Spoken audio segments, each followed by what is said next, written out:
Hello and welcome. My name is Melissa Conley-Tyler. I'm the Executive Director of AP4D, the Asia Pacific Development Diplomacy and Defence Dialogue. And it's a real pleasure to welcome you here today to this joint Women in International Security Australia, AP4D event. I'm joining you today from the lands of the Ngunnawal people in the high country of New South Wales, and I pay my respects to elders, past and present, and to any Indigenous people who are joining us today. We're really delighted that so many people have registered to join us for this, what I hope will be a really wide-ranging discussion. We have people joining us from across the country, from many sectors. I think over 200 people have registered to either join us today or join us later at their convenience. So if you're joining us later, thank you very much for joining. If you're joining us now, make it a discussion. So we'll have the Q&A enabled throughout. And as you're listening to our speakers and the presentations, please do put in your thoughts and questions. We've made this longer than usual to enable it to be as interactive as possible. And we would love to start that conversation and for you to be very much part of it. So in terms of what we're going to be doing today, we're going to start by hearing from Elise Stephenson on her new book, The Face of the Nation. We're then going to hear from three wonderful women who have worked in defence diplomacy and development, and they're going to share a bit about their learnings and their journey. And then we're going to have a gentle discussion, and again, I encourage you to get involved in that and not be the person who puts it in the last minute and doesn't get an answer.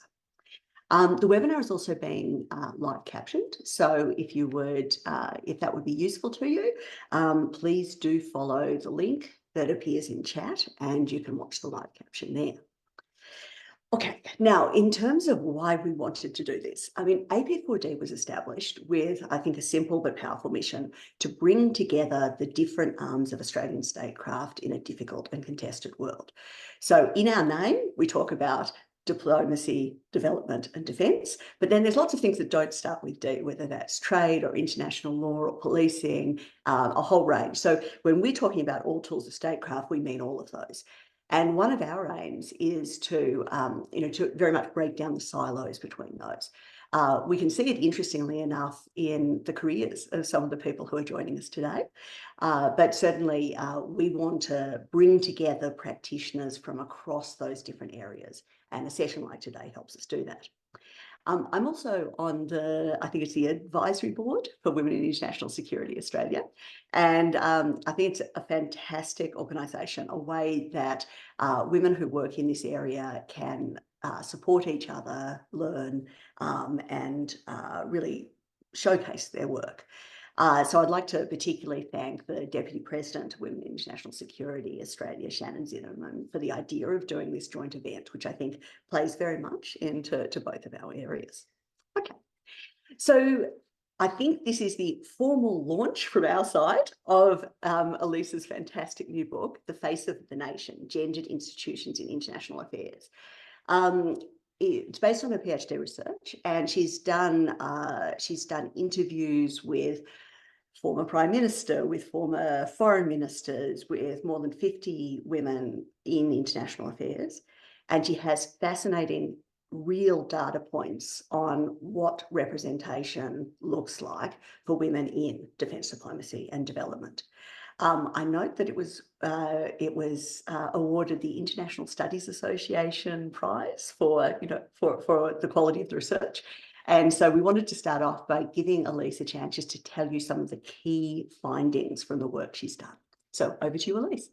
Thanks so much, Melissa, and thank you everyone for joining. It's such a thrill to be here and to do this online launch. Of course, I was able to do an in-person launch a little bit earlier this year with our first female Foreign Minister, Julie Bishop, as you can see in the picture there. But to be able to reach a broader audience online is really, really helpful. And I really thank AP4D as well as Women in International Security Australia for this opportunity.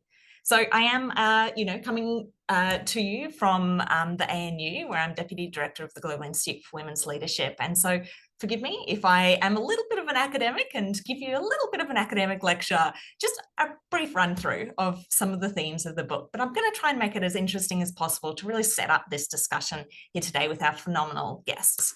So this book, as Melissa mentioned, I talked extensively to women leaders across our foreign affairs, policing, defence, diplomacy, intelligence sectors, everyone from ambassadors, prime ministers, foreign ministers, commanders, down to kind of executive level leaders.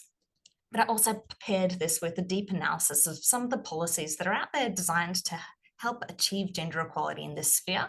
And almost 40 years of data on gender representation, as well as some kind of budgetary analysis. What I set out to do was to basically answer this question of, well, given all of the progress we've had in recent years, the international treaties, the national anti-discrimination acts, kind of agency level gender equality policies, why are women still either underrepresented or unequal in our international affairs?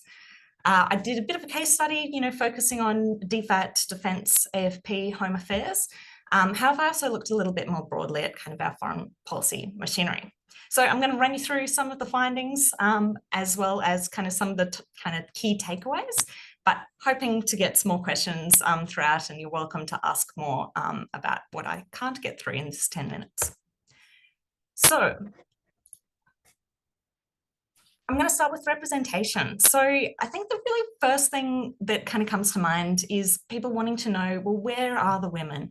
And, how are women represented in our international affairs to date?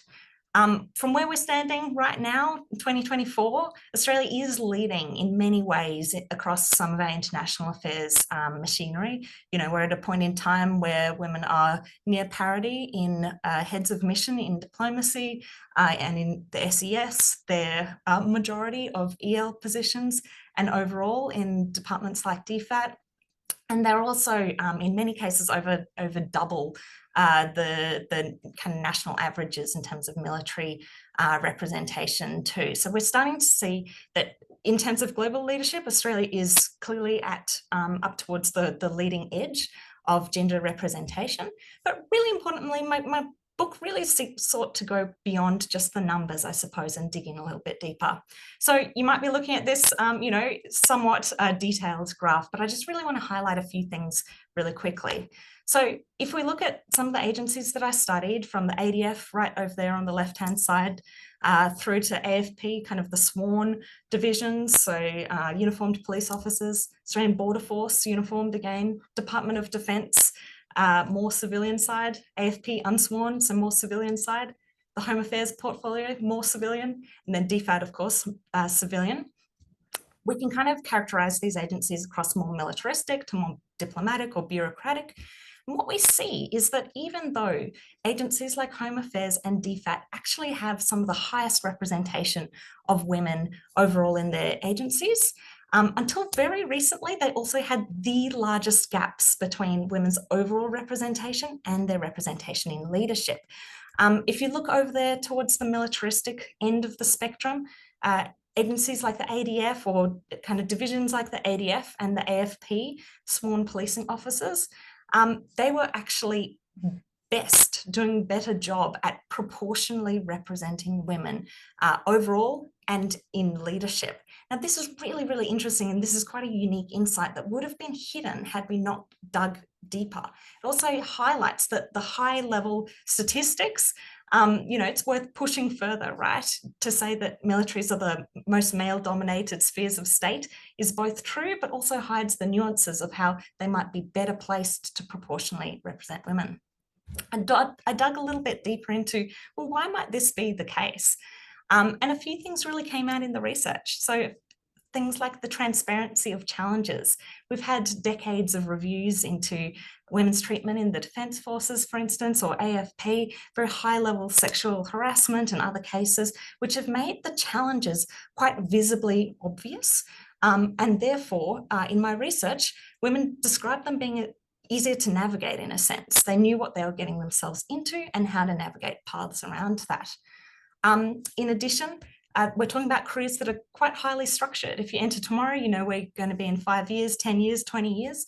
And whilst, of course, we're still waiting on the first female Chief of Defence Force, so there are some absolute limits, these have been some really key kind of features.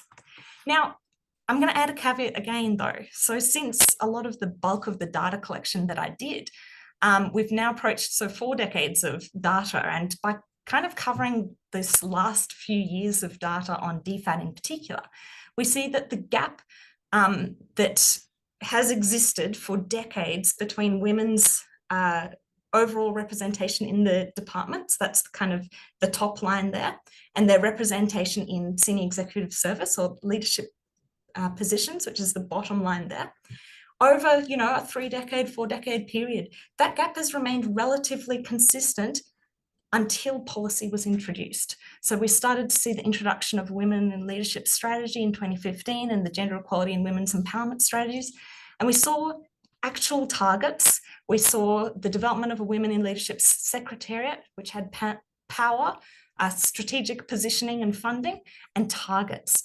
And so if we were to extend this graph a little bit further, we'd see a few really interesting things. So before the policies were put in place, and if we kind of just continued this trend, we might expect to see women as 50% of DFAT when they're about 80% of the department. So if you just let things continue as they are without any intervention, you can increase women's representation, but you don't necessarily close the gap between their overall representation and representation in leadership.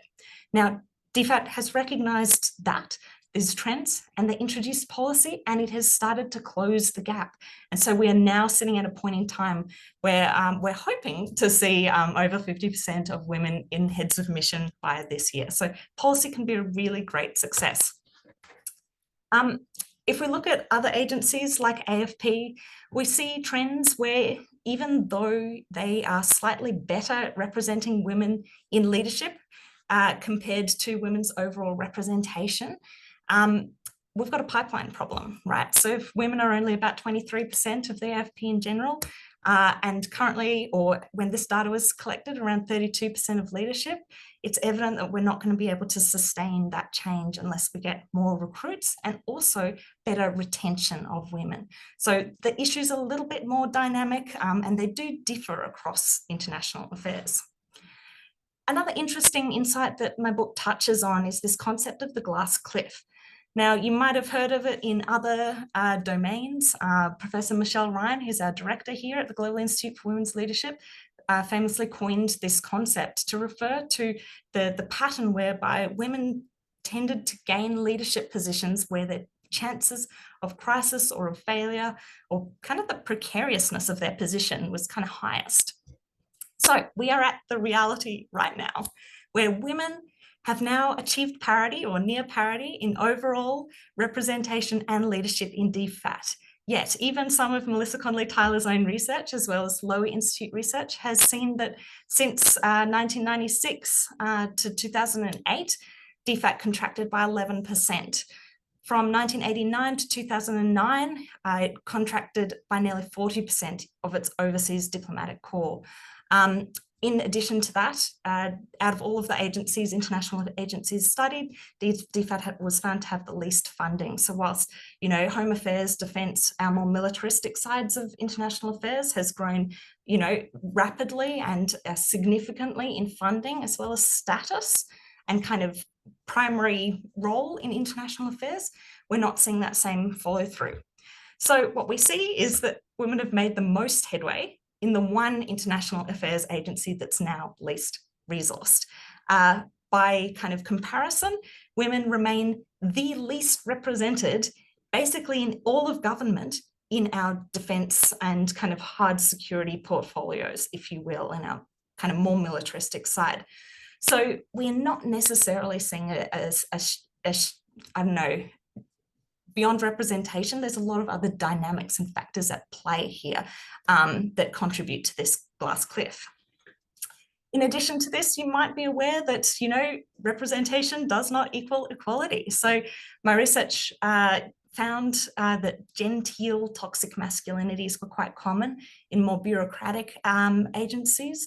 So whilst we might be familiar with the term toxic masculinity to refer to types of masculinity that tend to subordinate women or others who don't fit that archetype, and that's often found in military organizations, genteel toxic masculinities was kind of a bit more pervasive, a bit more difficult to identify, and really emblematic of the gendered challenges going underground or becoming more covert. So this included, men championing gender equality and yet still persisting in gendered treatment that undermined that cause, leaving women to still do the organizational housework, cleaning out after meeting rooms after meetings, providing baked goods for organizational morning teas, all of that sort of stuff that made it, when combined with some of the progress made some of the inequalities that endured harder to recognize. I also found that progress in some agencies therefore masked the more entrenched gender challenges. Not only were women kind of facing kind of vertical segregation, so generally an underrepresentation in leadership, but also horizontal segregation, so much more likely to be in humanitarian roles, aid, human resources, much less likely to be in trade, operations, technical roles, cyber, all of those sorts of domains.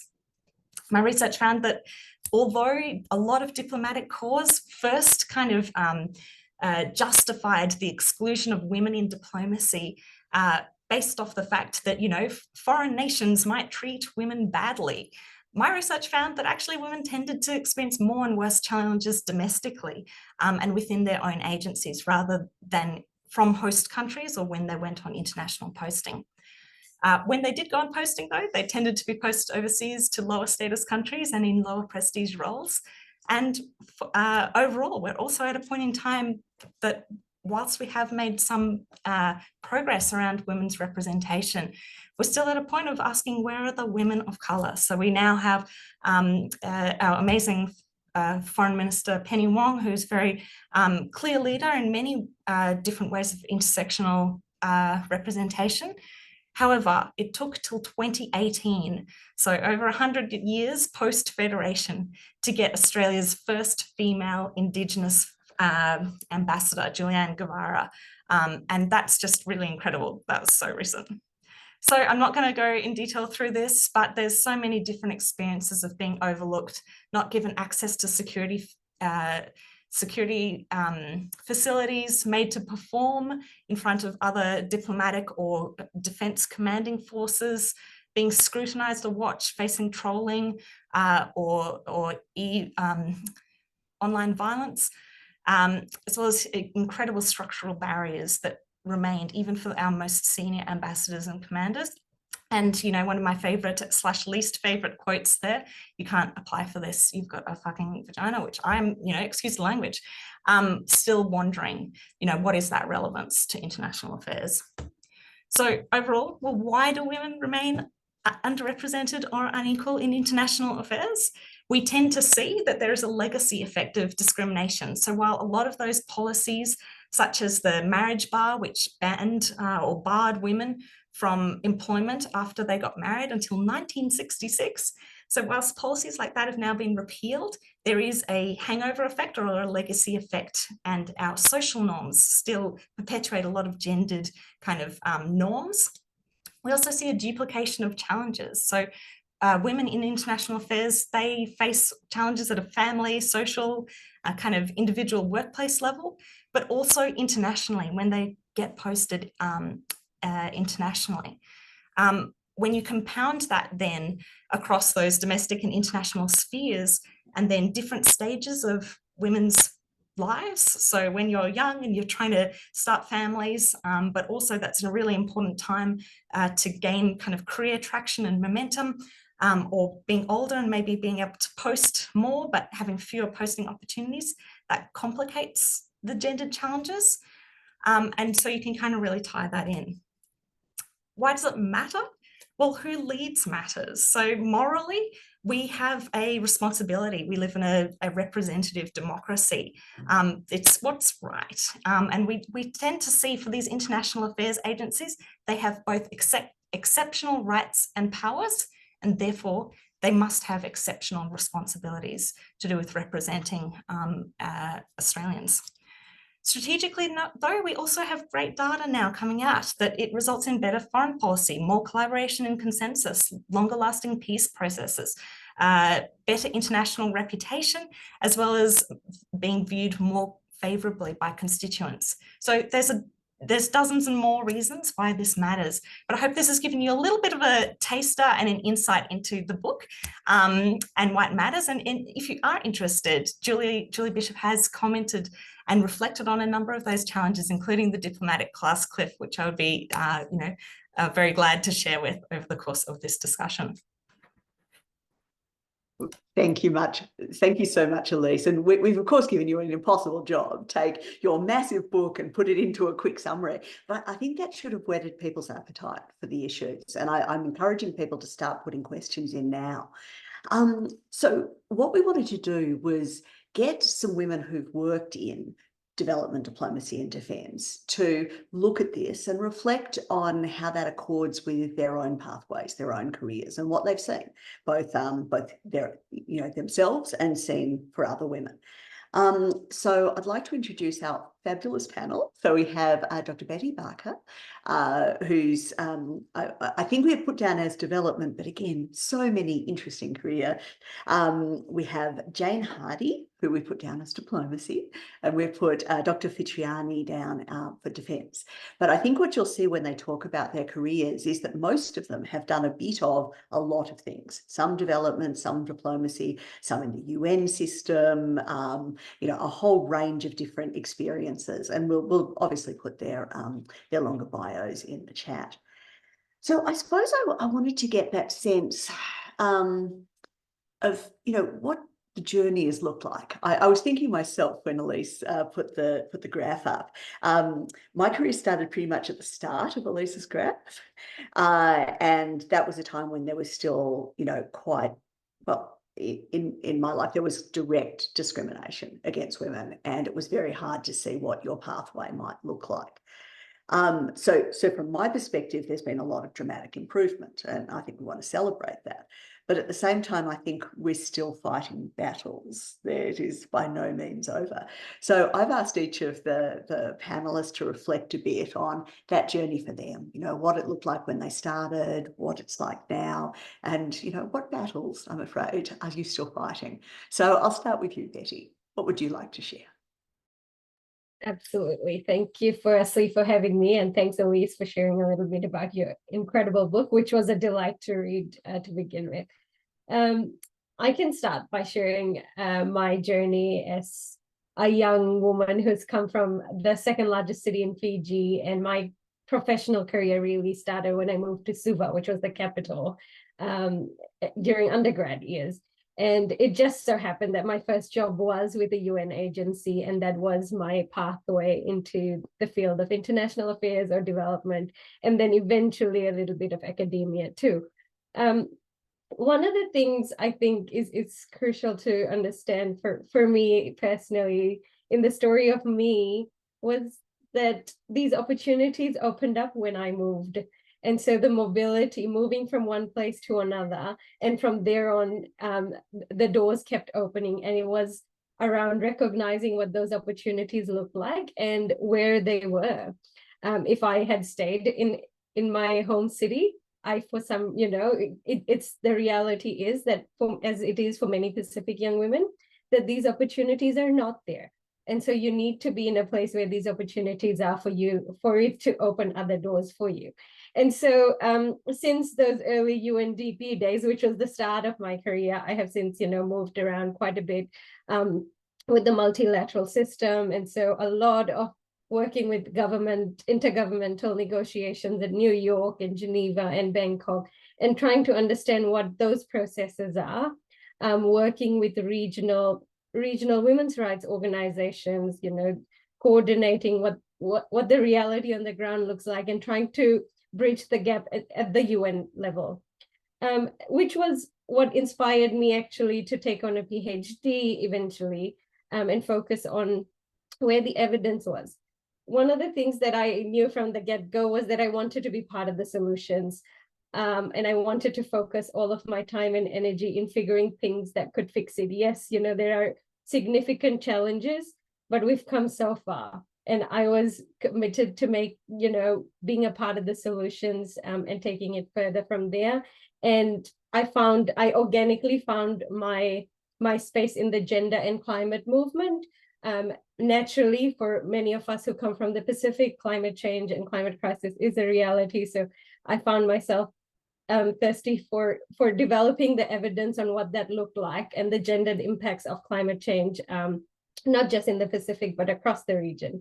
And so I think Elise's chapter 1 and 2 obviously covered this, but chapter 5 and 7 definitely connected to me about who are these women that are in the international development space, and how did you get there? Are really just asking some of the crucial questions that I've been asking, but also answering them from the context of Australia. I do want to emphasize the importance that Australian investments have played in this journey. I am a walking, talking, breathing, example of what Australian investment in young women's leadership in the Fijian context looks like. Initially, early on in my journey, I was part of something called the Emerging Leaders Forum with the Fiji Women's Rights Movement, and that was an investment in a cohort of leaders. We are now an alumni of almost 100 young women across the board in various sectors in Fiji, and we're doing quite incredible things, I must say. But it demonstrates the impact of ongoing, consistent support in young women's leadership, but also targeted investments in that too. And that to me was what change looked like, to be able to see where I was at the beginning of the journey, what the cohorts before me looked like as young feminist leaders, but also what the cohorts after me looked like. But that being said, there are variations of this across the world where targeted investments in leadership programs have resulted in brilliant things. But I think, these wins do give me hope and keep me going and doing what we want to do. But there are battles that we are fighting. And some of those battles are highlighted in Elise's book, but also look like, where are the women of color? Like, I now call Australia home, and I am very much involved in everything Australian, but also everything Indo-Pacific, and but it doesn't take away from the fact that when you enter a room, and these rooms are now rightfully where we should be, we're sitting on these tables, but there are questions that are, while not maliciously intended, around where is home? You don't have an accent. And so there are these battles that we continue to fight, and sometimes they're on the tables that the decisions are being made. But I just wanted to sort of give that, and I'm happily going to dive deeper into this in the next round. Thank you. I think that set us up beautifully. So I'm going to go to Jane now, who people might have seen as Australia's ambassador to Spain, diplomatic postings in DC and Seoul and KL. And I think one I'd be very interested if you're going to cover today is your time representing Australia in Honolulu to Pacific PACOM, Indo-Pacific Command. So over to you, Jane. What did it look like when you started, and tell us about the journey and what battles you still fight today. Thank you very much, Melissa and Elise. Fabulous book. Congratulations. Interesting to hear Betty and also coming Fitriani. Basically, I did start as an Oxfam field officer working from Adelaide for 2 days a week. Back in the 80s, and I joined DFAT due to a wonderful woman called Sue Boyd, whose book I recommend. She's written she's such a funny person, but she recruited me from that job just it was kind of serendipitous. Another fabulous woman is the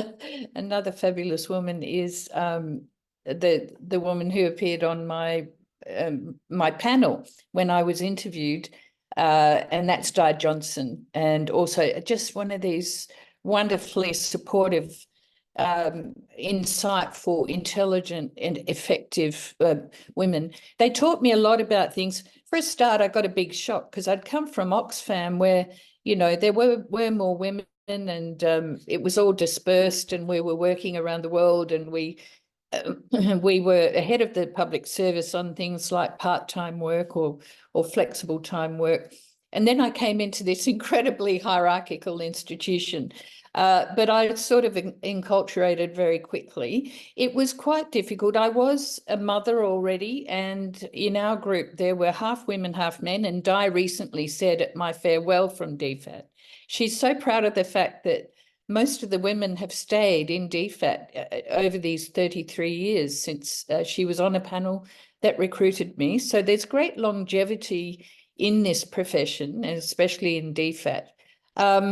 But the rules and practices took a long time to learn, and it's very much an apprenticeship model. Now, when you have an apprenticeship model as opposed to a highly structured model like the ADF, Elise's findings on the ADF were very interesting and not surprising to me, having seen it close at hand, particularly in my last posting in Honolulu. It's the unwritten rules, which are very difficult to navigate at times. Okay, we had our public service laws and regulations, and that provided flexibility for women where that didn't occur in the past. I had a very, my partner was very flexible as well, so that helped a lot. Sometimes partners have other professions and they can't up and leave the way we do every 3 years, so that helped a lot. The trade craft was very important to learn, and this is where, again, unwritten rules and expectations and prejudices come into play, because diplomatic tradecraft is very much about forging relationships with foreign nationals to become influential. That is a highly strategic game.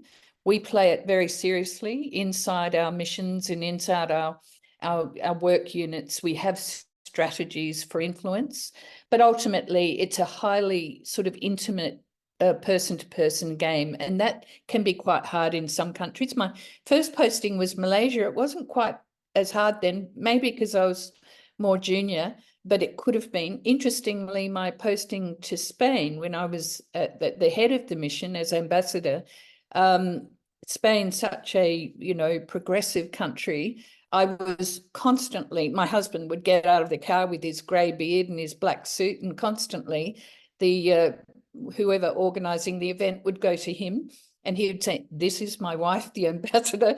So it's just something that takes many years to change, and I believe that you must change it by practice, by very clear setting expectations. Same with comments on people of colour or women of colour. I am shocked to think that Julianne, a wonderful friend and followed me into the ambassadorship in Spain, was our first Indigenous ambassador. I am shocked to be reminded that the Women in Leadership program only started in 2015. I had forgotten how recent that was, but they have been very significant hallmarks of DFAT, at least, the Australian government's commitment to changing the playing field. When I started, I mentioned I was one of 25 graduate trainees. There were very few other ways of getting into DFAT. I had friends with PhDs who'd already, or law degrees, who'd already embarked on their journey, and I interrupted mine to come into DFAT.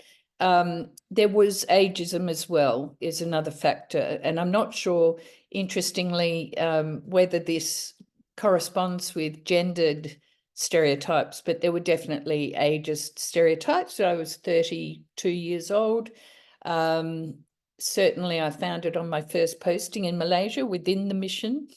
This was 1993 to 1996, so you can work out for yourselves who my head of mission was.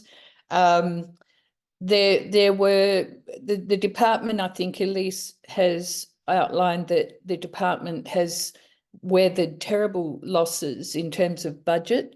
So I'd say there are budgetary conditions exacerbating some of these effects. I've already mentioned there were overt and covert, I guess you could call them, challenges, which I call the unwritten rules. I did have to challenge, excuse me, certain things.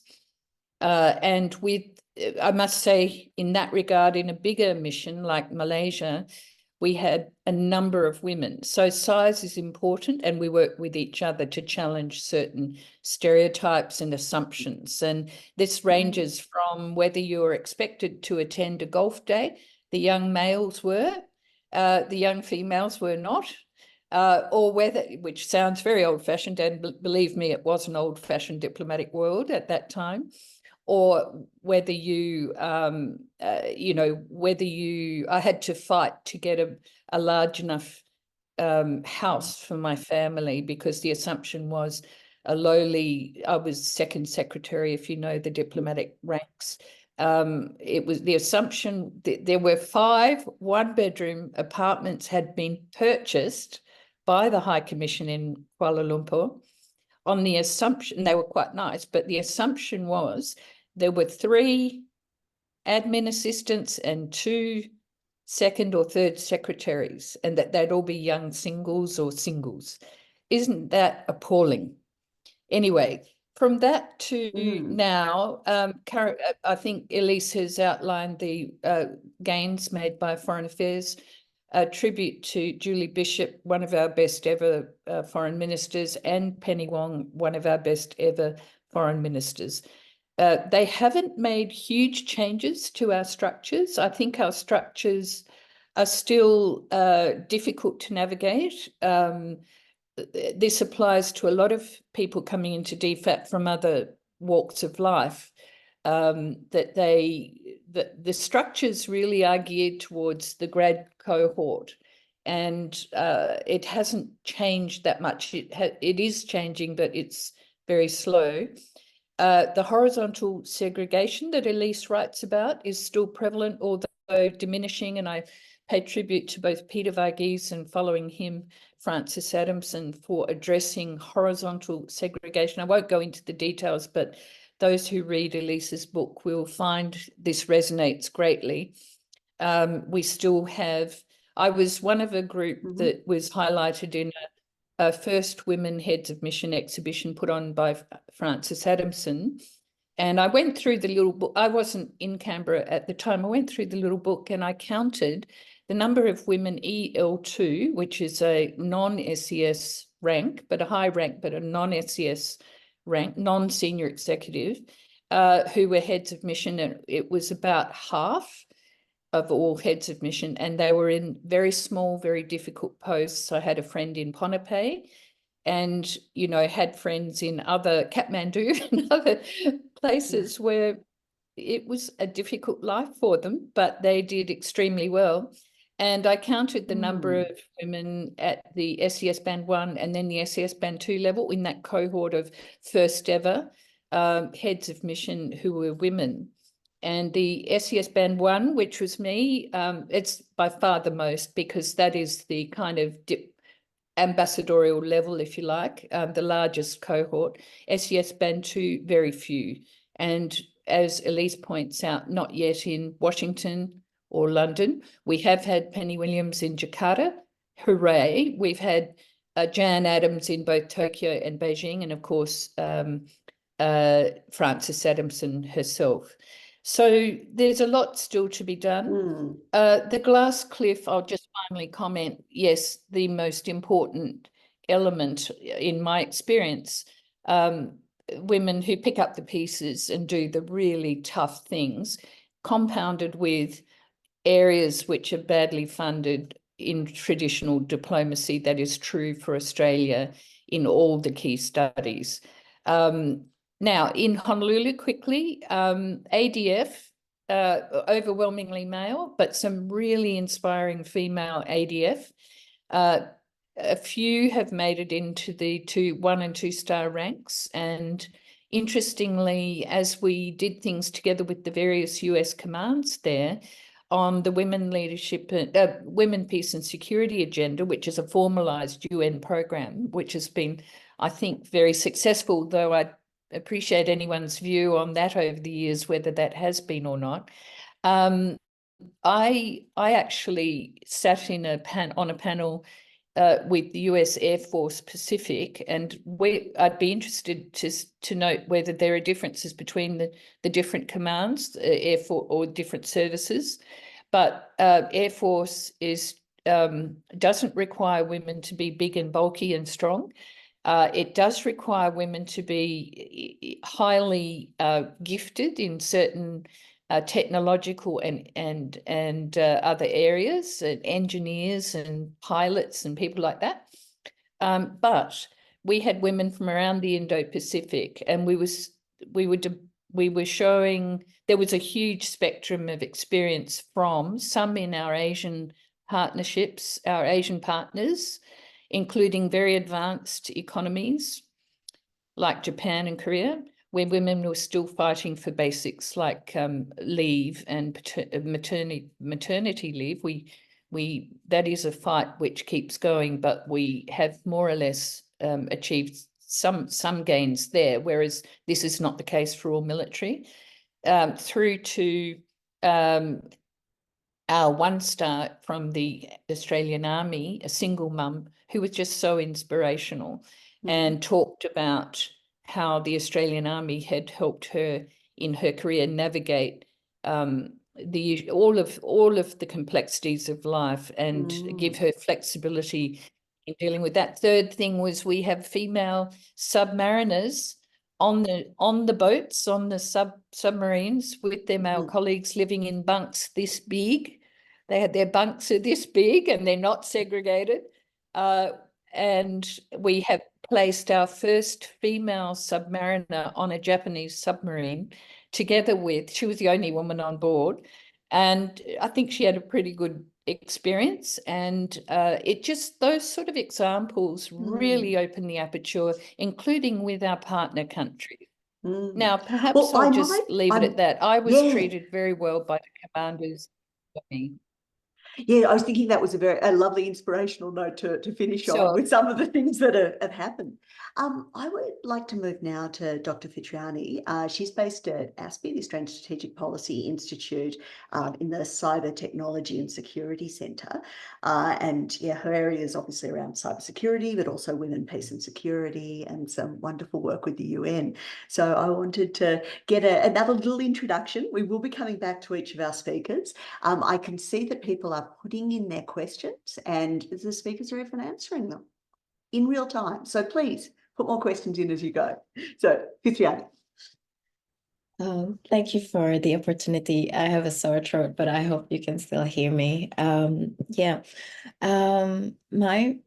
start my career looking at how women are barred from or limited in how they can contribute in the defense sector, seeing how women are not allowed to enter in all the services. And I come from Jakarta, and that's my research. But Indonesia at that time, seeing that talking about women in the military is sort of a taboo. And then somehow I get an offer to do comparative research in Germany to see how the German actually conduct a reform in 1992 because a woman wanted to become an engineer for the Leopard tank and submit an application to be an engineer there. But the Ministry of Defense at that time in 1992 saying oh, we don't allow women to work with anything that bear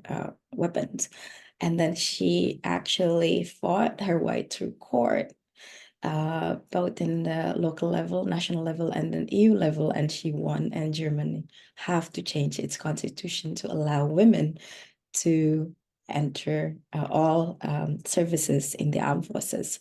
Now, that was in the 1990s. And I did a research in Germany and come back to Asia saying, no, that's Europe. That's the Western country. And we don't have any breakthrough until in 2011, Australia changed its policy. Of course, it's because a sexual assault that Dr. Elise was mentioned. Changes doesn't come given, you need to have some sort of revolt and some sort of awareness of how unfair a situation is. And therefore, Australia become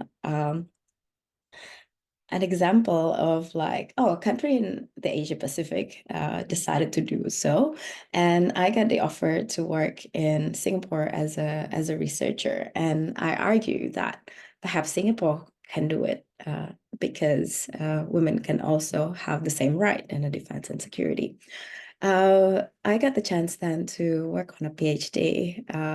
I want to look at how women can enter the military, but of course, not all countries are open to, at that time, in the 2010s, still think that publishing how many women they are in their armed forces as something taboo, especially the reason why that number stagnant. So I was advised to work on peacekeeping.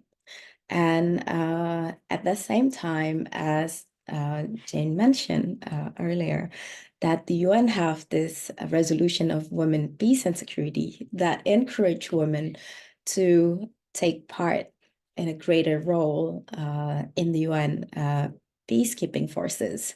Of course, the same reason, because at that time, male peacekeeper actually abusing their rights. So who's watching the peacekeeper? So they say that maybe we add more women to it as the mother that observes the men. But and my life story goes that I went to UN Women in India, and at that time, only UN women in the South Asia worked on doing training on women peacekeeper. And they shared about the challenge of how difficult it is to add more women in the peacekeeping force, because the number reflected the military in the UN member state country. And most countries have very few and low number of women that they want to keep nationally instead of deploying. And there's a challenge in the UN system, peacekeeping forces, that only women in the military and the police that have the experience of doing patrol and deployed as a commander or a certain level that have the experience then can go in the peace mission. And challenging women to have the patrol experience. For example, I was getting to one of the country trying to say like, you need to send more women as a peacekeeper. And then I think you can actually do that by encouraging women to do patrol.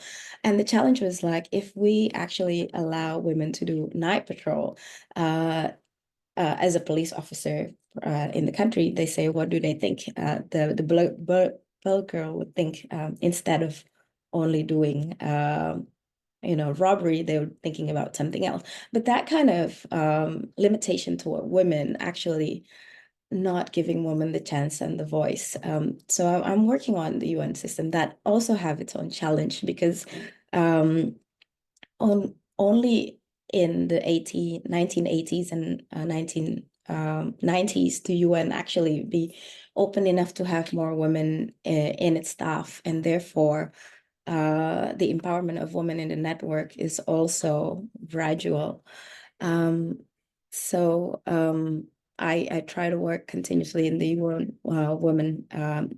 UN system, and at that time the world actually are realizing how women actually take part in a terrorism act, and knowing that, oh, we need to also empower women in our security and defense sector to counter women in doing terror act. And therefore the conversation happening, how can we do more empowerment for women? And technology is one of the keys. And being the reason that I'm here is because at the UN Women, we are learning on how the women in terrorist group they're using technology to do recruitment because they're limited in mobility, and technology actually enable them to access and have greater outreach, both in recruitment, looking for funding. And that is how I enroll into and learn about technology and the cyberspace.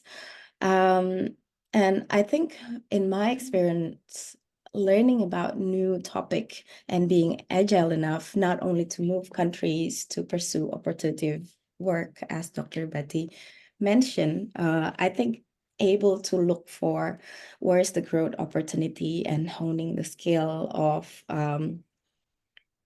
what is required and necessary in doing the work is something that I think women can learn in advancing their career. And I think there's always a challenge in terms of moving from one not only geographical area, but also the subject of study. Of course, the question of like, what's your capability? What's your credibility? Are you able to talk on this? And we're trying to always answer the challenge on that by proving ourselves even, more able and more ready than other,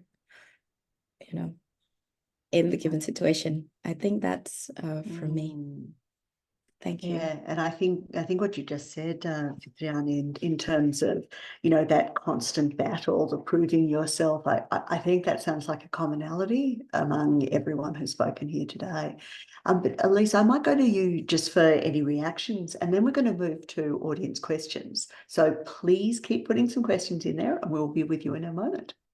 Yeah, I'll just really quickly comment on a few of the things mentioned, but I think these are really, really great stories that are quite representative or quite interesting accounts, I suppose, of what it could look like. Betty, you mentioned something around accent, and it just triggered, a memory from early in my research, speaking with a secretary of an era in Australian Foreign Affairs, whom I'd asked about, what's gender representation like? And we chatted about that. And I'm like, okay, what about cultural, different cultural and ethnic diversity, etc. And they were like, oh, well, that's a security risk, isn't it? I talked to another secretary and I said, what does it take to represent Australia? Like, what are the values and characteristics you need to have? Good sportsmanship was in there. Australian accent was in there too. So what does that mean? And what is an Australian accent? And how does that kind of gatekeep? I think it's something really worth kind of reflecting on. Jane, you've talked a lot about unwritten rules, and it's, I didn't mention this because depending on the audience, it can get quite dry and academic very quickly. But one of my key theories that I used in this book was an intersectional feminist institutionalism, which is 3 long words, basically, which mean that I'm interested not just in the formal rules and policies and legislation, but the informal rules, norms, behaviours and interactions. And really the research points to kind of this pattern whereby even if you've got all the right policies, legislation, formal rules in place, actually it's the unwritten rules that you talk about, the rules of the game, the little insider, just if you know, that's actually most important in terms of enduring gender inequalities. So it's those sorts of norms, behaviours and all of the rest that really replicate gender challenges. So really, really, really good and interesting to hear that from you. And Fitriani, I guess just on that point, a lot of our policies, I wrote recently in the Australian Outlook article that we might put in the chat about this whole tendency in these spheres to kind of approach what we do towards gender equality with a fixed women approach rather than a fixed systems approach. And so the UN is a good example of, what are some of these paternalistic approaches we have, or even the Women, Peace and Security agenda, which predominantly views women as victims.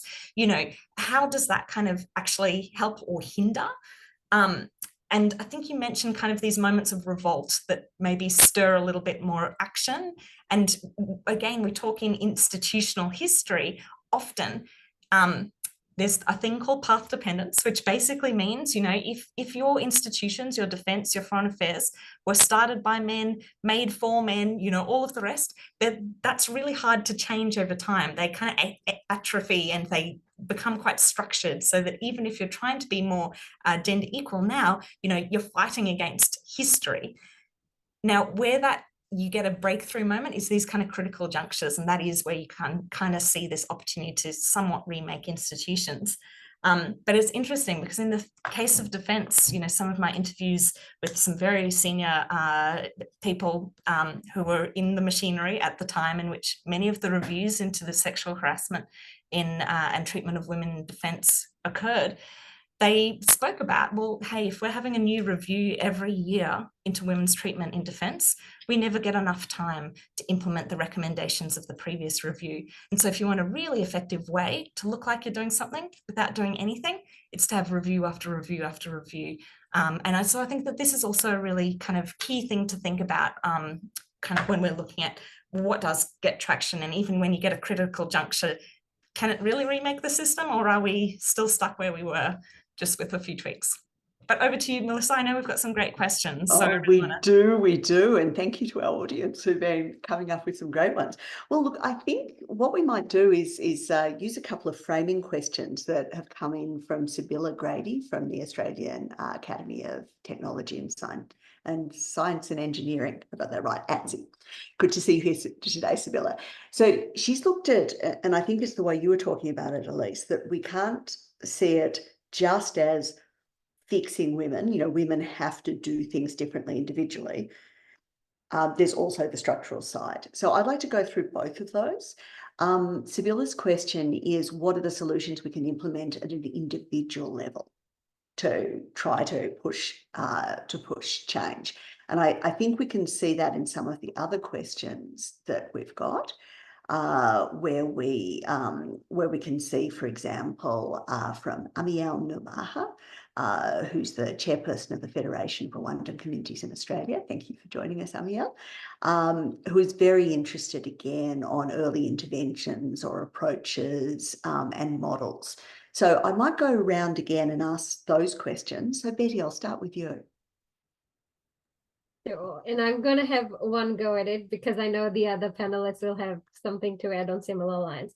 But I think to Sibylla's question, one thing I think in my, span of being in this space, one thing that's worked is recognize the power you hold and share that power. I think some of the best solutions that have had, that have worked out for me is that people have recognized the power they hold, but also I'm cognizant of the power and access to opportunities that I've had, and being able to share that power or recognize that actually you can bring somebody else in, or you can do this better. And from an individual level, that is something that worked really well for me. For example, what that would look like in practice is I've been on a few global advisory boards. And one thing that I commit to doing is making sure I either hold that space to ensure that it is then delegated or reappointed to somebody who is from the region or represents a similar thematic background from myself. And that's something that I've been doing tangibly across my appointments. But I'm sure other panelists have excitement. Well, I might stay with you for a moment, Betty, because we also have a question from Natasha Lewis joining us from New Zealand. Kia ora. And she asked about that issue you identified, mobility, and when it is difficult. I think Fitriani spoke a little bit about this as well, but what would you say around some of those issues for people who can't move for family or personal reasons? Absolutely. Great question, Natasha. I'm sorry I can't type on there, but I guess one thing to be mindful of is that it's so much better now than it was before. A post-COVID world has definitely enabled us and pushed us to make sure things are a lot more accessible for people who are not able to move and are in the field of international development and international affairs. But it has also enabled people in international development, particularly, to recognize that there's significant skill sets in country that we can mobilize and re-employ. And so some things were actually doable. We just never considered it until we were pushed to do so. So I think that's one thing I wanted to emphasize, that we are now in a better position to recognize that we can make these opportunities more accessible. And a lot of international development organizations have gone remote, have gone global. You can be based out of anywhere to be able to continue these opportunities. The second thing I did want to also sort of bring the pragmatic person that I am, is that the nature of international development is that sometimes we do have to move around. And so there are just some opportunities for which that, that are only accessible. For instance, our colleagues based out of New York and Geneva have access to opportunities every other day versus what we based out of, Australia would have access to. So I think it's just recognizing that there are discrepancies, but also being mindful that we can mobilize and make things work. Hopefully that answered your question. No, very right. And keep them coming in, everyone. I might, if I can, I might turn to Fitriani next, just to keep going on those issues around technology and distance. We also have a question coming in from Brenda Lombardi, who's a fantastic disability rights, civil society and youth advocate in Papua New Guinea. And she's interested in the perspectives and again, those ways that we empower all women to overcome. Thank you for the question. In my work on looking at women, peace, and cybersecurity for UN project at the time, yes, there's definitely tech divide for access that women have to technology, not only ownership, but also skills, and sometimes allowing to have access because they're concerned of once women have technology, they were more easily influenced, and so on and so forth. I think in doing the campaign of raising awareness of this digital gender divide is important, and sometimes not only gender, but also across abilities, across age as well as a concern, not also not left behind people that live in a rural area where access to technology is expensive, and they're often not being perceived as important because the economic turnaround for the big tech to invest in a rural area, sometimes very little. So what we see is how a government actually invests on giving more support to the fragile communities and having safe space for them, teaching them how to use technology in their own language, because we know that almost 80% of the world internet language is English, and we need to raise awareness of that, how the local language also needs to be be seen and used in terms of spreading on how we use technology very well. Because the challenge of it is that we would see the negative impact to it, and it quite later on. So what we see, the good intervention is to have a local effort of bringing capacity building, having outreach, localist technology, perhaps having the recycle technology that we give, and then there's an NGO that will share used mobile phone and laptops and the refurbished, and then used for school in rural area. That has been helpful, but we know in this space of cyber security and malicious threat actor, there's a concern of how this technology then being used as proxy to do cyber attacks. So we're in the space at the moment how we try to empower them in the same time that we don't actually see them as as people that often the victim, the disabled, but giving them agency is quite important when it comes to technology. I guess also bringing the big companies to play a role on that would be very important. Thank you. Thank you. Well, I'm going to go to Jane now. Jane, some questions have been coming in asking specifically about DFAT. Is it constrained by having so many people who have never worked elsewhere? What are the HR policies like? Do they privilege men over women? Any thoughts you'd like to delve into more? I think we had one also on, as you say, age discrimination and what that looks like. So any of those that you would like to answer? Look, I'd have to say thank you very much. And also, I just want to reflect on what the other two speakers have said. It's interesting, isn't it, how technology can enable us to flatten and make equal the playing field. And I'm looking at a screen, we're all talking together, and I found also during COVID that there is a flattening effect of having technology enable our meetings. I'll get back to that in a minute, but on the DFAT HR policies and so on, I think, as I mentioned, under the last several secretaries, probably going back in the last decade to Dennis Richardson's time as secretary, there's been a very significant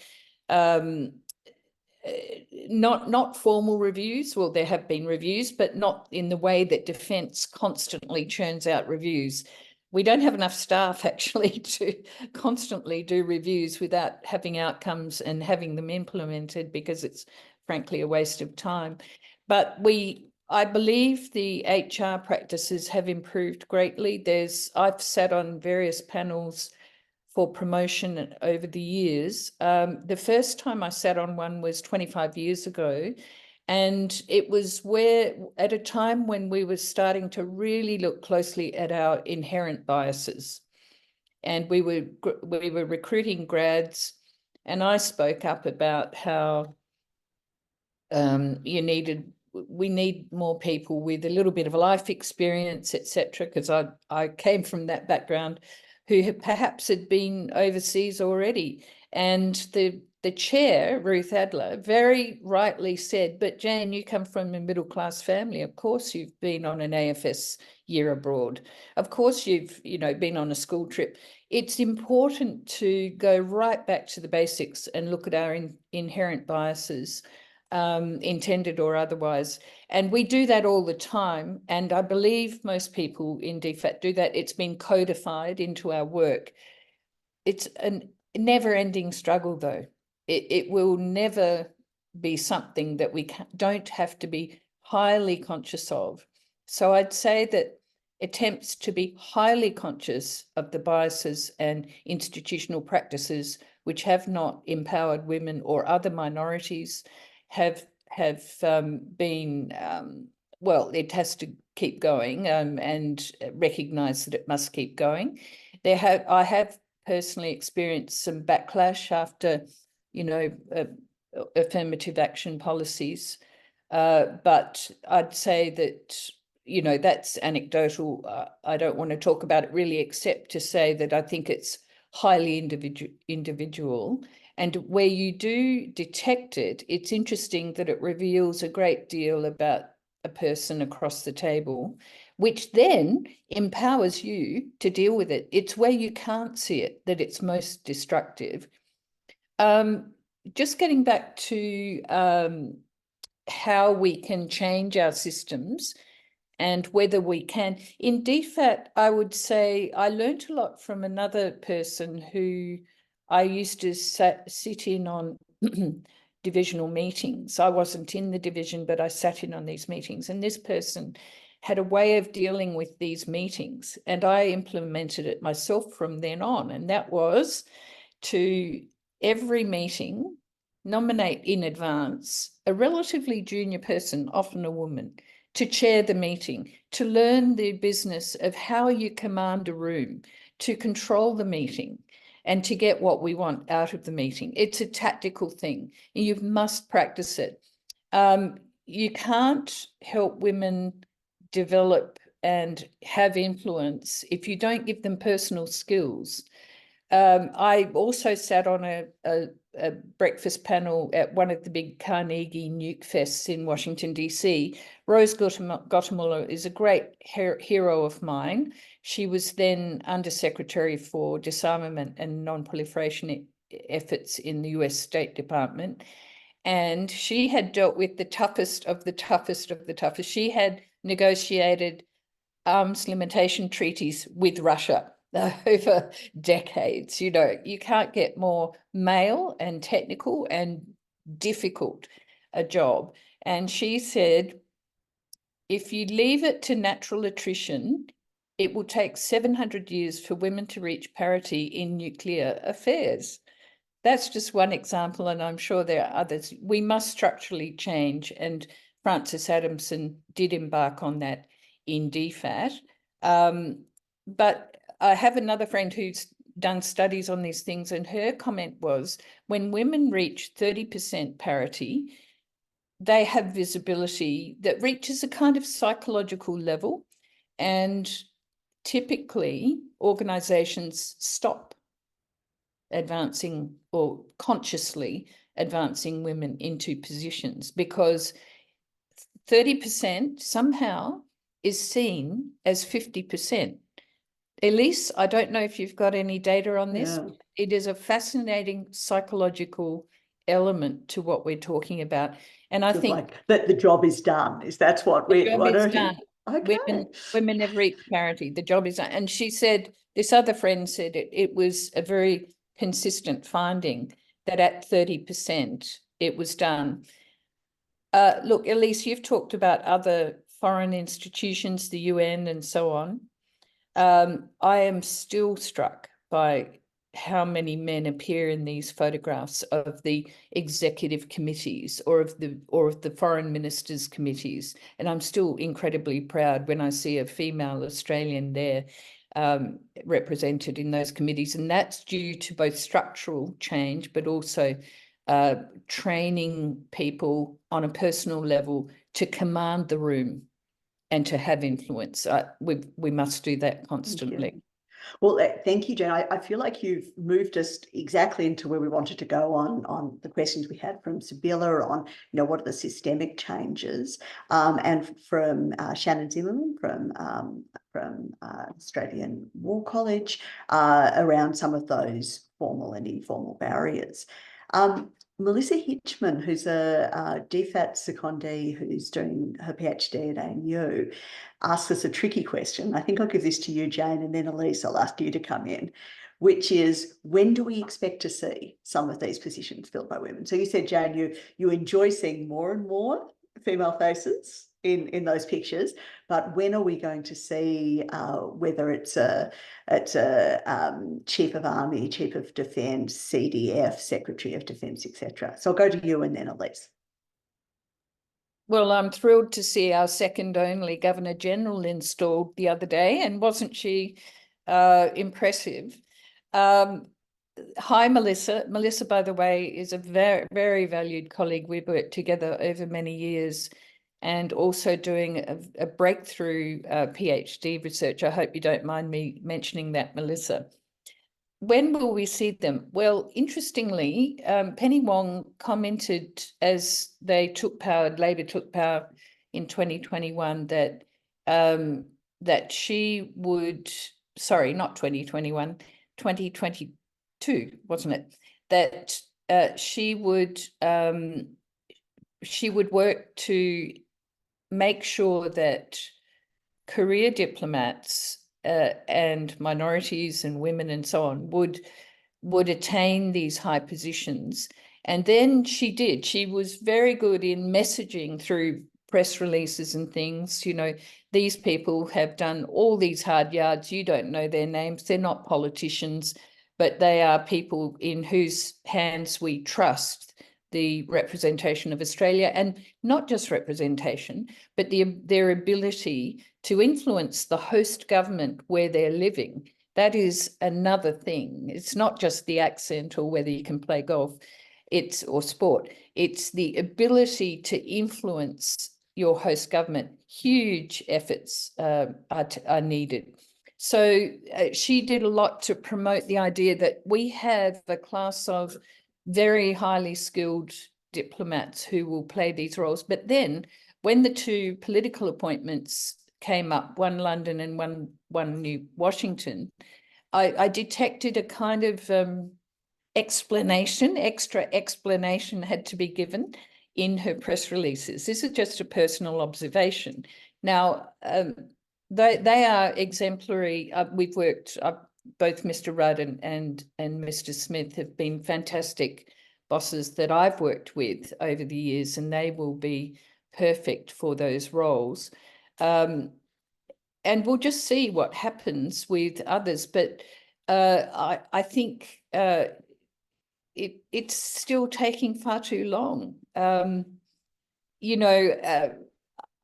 It's interesting that our most senior heads of mission have been in the Asia Pacific and in India, by the way, Yeah. Penny Wingsley.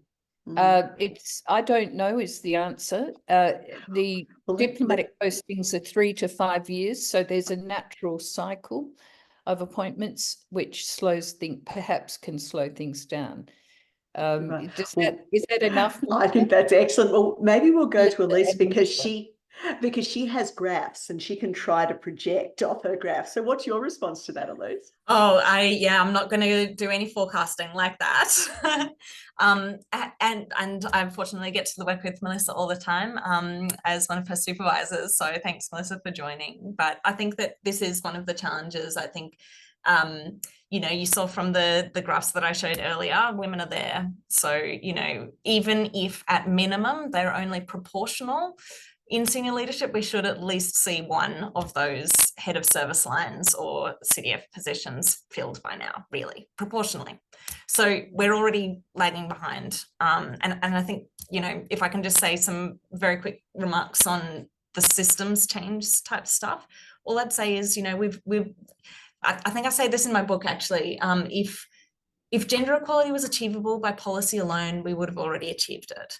So this really also reinforces that although, we're always trying to push for organizational and structural levels of change, you can't legislate for social norms change.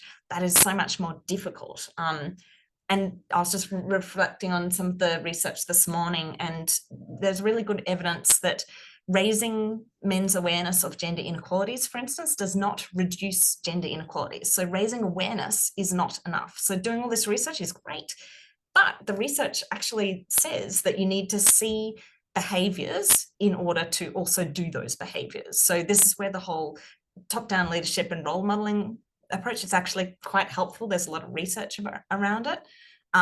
Interestingly, we often point to the example of Barack Obama. When he came into power, he really wanted to change it up in his office. And he said, look, I don't want gender inequality in my office. So we're not going to be talking over women or all of the rest. And everyone's like, yeah, great, we can do that. Women kept on being talked over though. And so what the women started doing was they started being like, hey, actually, Betty wasn't finished speaking about what she was speaking about. And the women kept on doing this and doing this.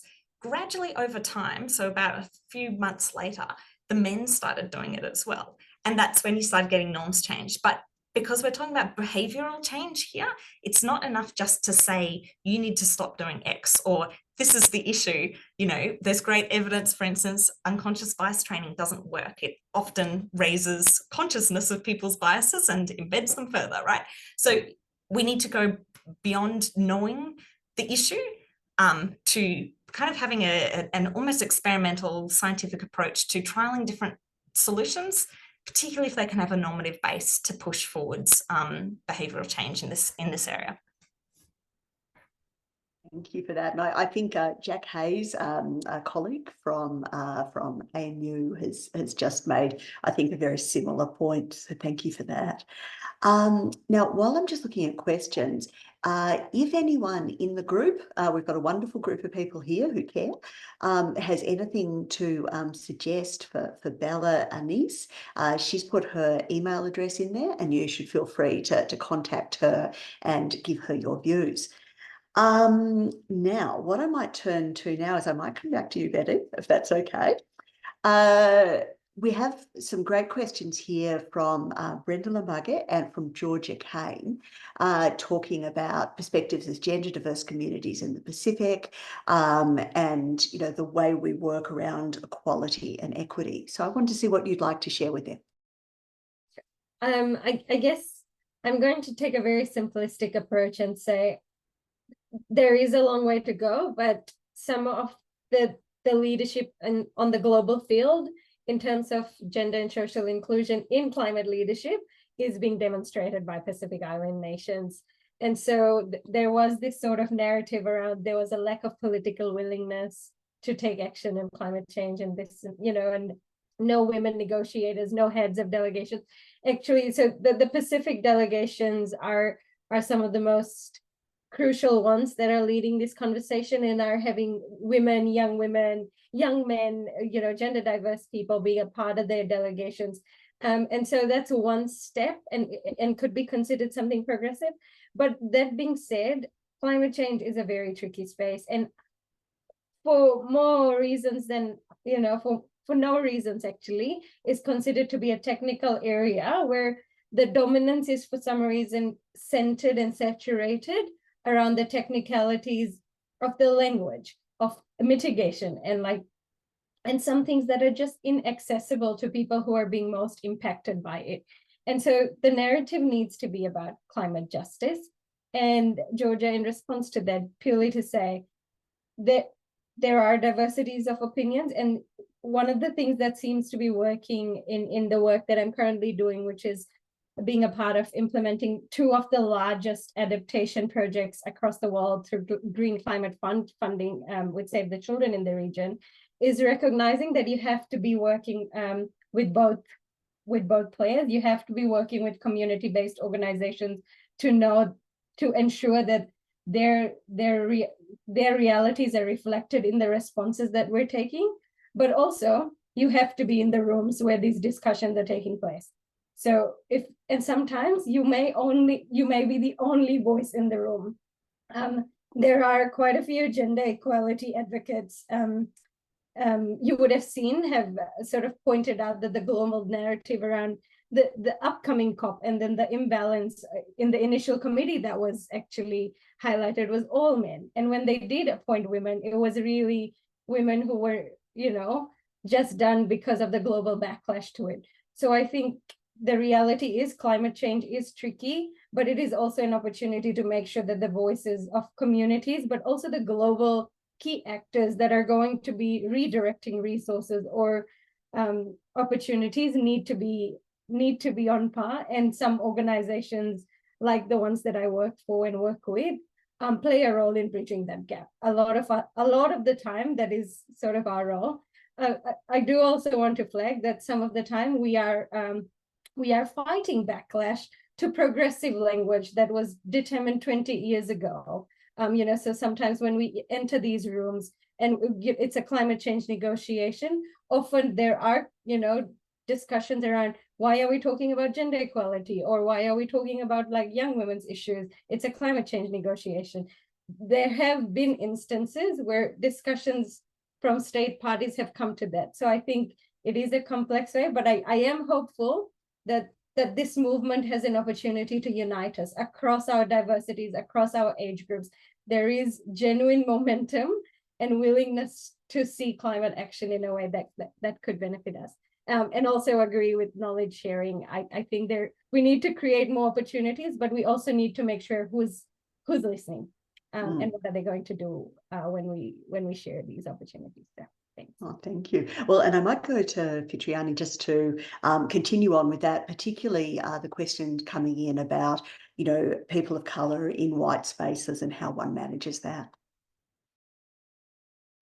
It is quite an interesting question, because when I shared so I'm in Asia, Southeast Asia, before my career, I was in a country that's quite developed, and then I said I got this offer from ASPI, and they say like, isn't it like all men and white? It was said, but then I said that's even the reason why we need to get there and change it. I think you would not see change if you're not going there and change it.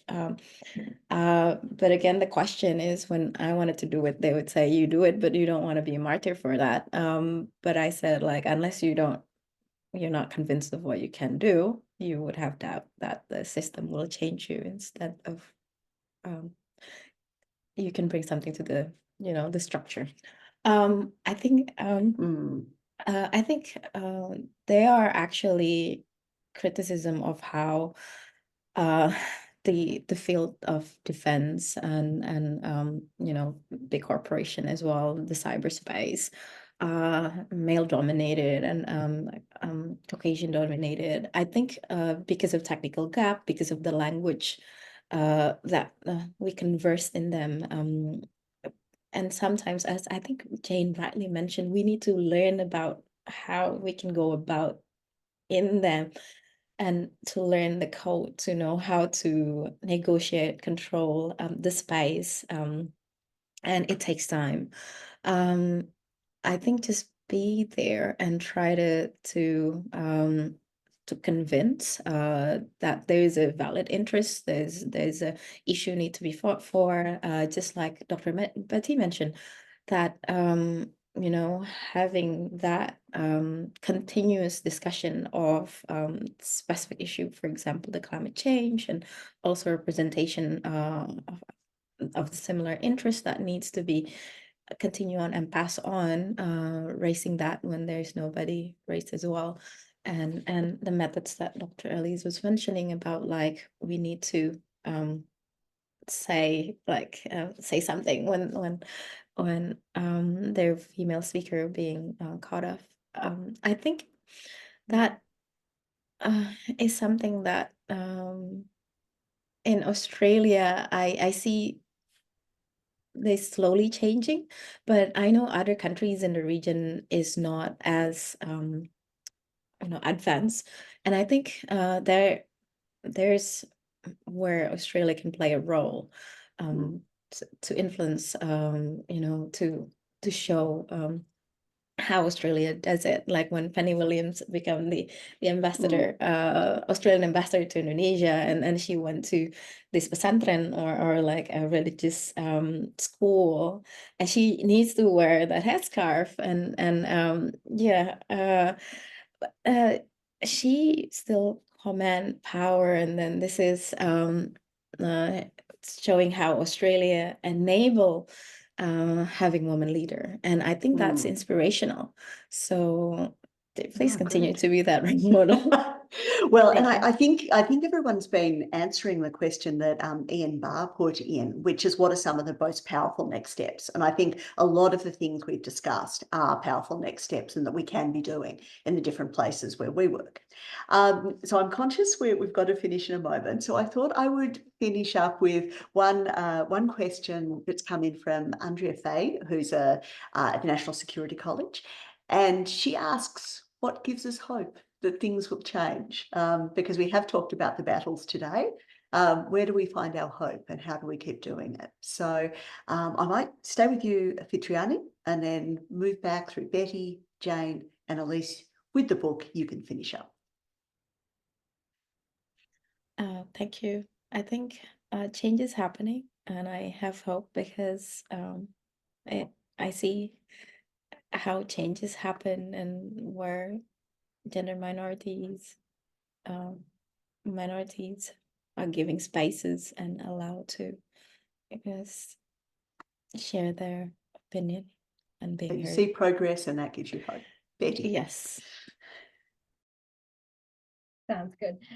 What gives me hope is between the large rooms of UN negotiations and the communities that I work in, hearing stories about I actually want to sit in for a SRHR session, or church opening their door for comprehensive sexuality education, or men saying, I never did the dishes, I'm going to do it now because I've undergone this training, gives me hope. But also seeing the various shifts at local and national level, seeing more women in leadership, making sure that that gap is reducing to an extent, people are shifting, people are speaking up, and that gives me hope. And I think that momentum should continue.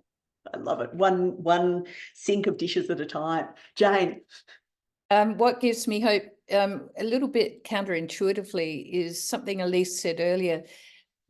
She had interviewed some former heads of departments or senior ambassadors who made some injudicious comments, I would say, about what makes a good diplomat. What gives me hope is how irrelevant they have become. I was shocked to hear that, but I think, well, in my 33 years, those items, the fact that you're a woman, the fact that you have an accent, the fact that you are a mother or a parent, the fact that you're a member of a diverse group, that is irrelevant. It should be, and it is increasingly becoming irrelevant. And if people cling to those assumptions, they are irrelevant, not us. Yeah. So a little bit. You see that shifting. They are shifting, and we just need to keep pointing them out in order to change them, to challenge every assumption we come across, and to help women. What else gives me hope is the fact that women do help women.